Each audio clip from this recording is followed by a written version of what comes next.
Hello বন্ধুরা, সবাই কেমন আছো? চলে এসেছি আজকে রান্না বান্না নিয়ে। কি রান্না করবো সব শেয়ার করার জন্য। তো এই যে উচ্ছে আলু ভাজা করব, বসিয়ে দিয়েছি কড়াইতে, তেল গরম হয়ে গেছে, এবার দেবো ভাজা।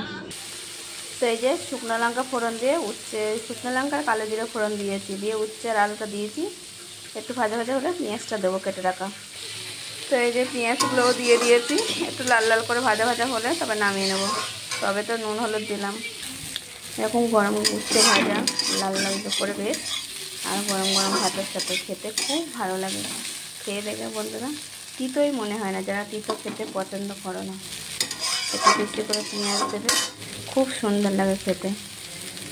এরকম উচ্ছে ভাজা খেতে কার কার পছন্দ সবাই কমেন্ট করে জানিও। কে কী রান্না করলে কমেন্ট করে জানিও। আমরা যে উচ্ছে ভাজা আর 5 মিশালি সবজিতে একটু তরকারি করব। আর মাছের তরকারি আছে ফ্রিজে, অল্প করে একটু সবজি তরকারি করব। তো এই যে উচ্ছে ভাজাটা কমপ্লিট হয়েছে, নামিয়ে নিচ্ছি। তো আবার কড়াই বসিয়ে দিয়েছি। এবার এর কড়াইতে মধ্যে পটল আর বেগুনটা একটু ভেজে ভেজে নেব। তো পটল ভেজে তুলে নিয়ে বেগুনটা ভাজা বসিয়েছি। তো এই যে ফোড়নে তেজপাতা 5 ফোড়ন দিয়ে দিয়েছি। বেগুনটা পড়ে গেছে খুঁটিতে করে। এবারে পেঁয়াজটা দিয়ে দেবো কেটে রাখা।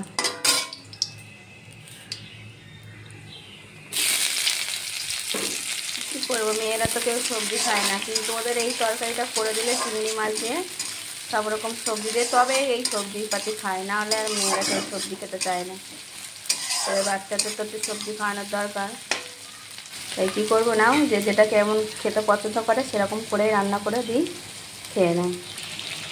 এই যে আলু দিয়ে দিচ্ছি, সাথে চিংড়ি মাছগুলোও দিয়ে দিয়েছি একটু ভাজা ভাজা।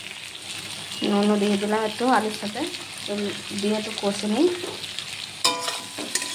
তোমরা কে কেমন করে খেতে পছন্দ করো জানিও কমেন্ট করে। আমাদের চিংড়ি মাছ আনলে এরকম করে তরকারি করে দিতে হবে মেয়েদের, তবে মেয়েরা খাবে।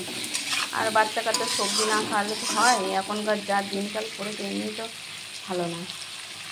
সবজি খাওয়ানোর জন্য আমাকে এইভাবে রান্না করে দিতে হবে। আর অন্য কিছুভাবে করে দিলে তরকারি সেসব খাবে না, তুমি ভালো করে গুছিয়ে দেবে সেটা খাবে না, এইভাবে করে দেবে এটাই খাবে। মশলাটাও দিয়ে দিলাম আর হলুদ দিয়ে দিয়েছি। এই মশলাটা কষা কষা হলে সবজিগুলো দিয়ে একটু ভালো করে কষে আর জল দেবো।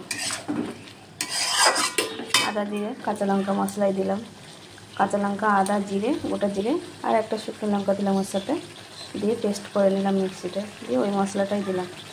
দিয়ে একটু কুমড়োও দিয়েছি, ছিল একটুখানি দিয়ে দিয়েছি, বর্ষার দিনে আবার তো পচে যাবে বলে। ভেন্ডিগুলো দিয়ে দিলাম, দিয়ে একটু ভালো করে কষিয়ে নিই একসাথে।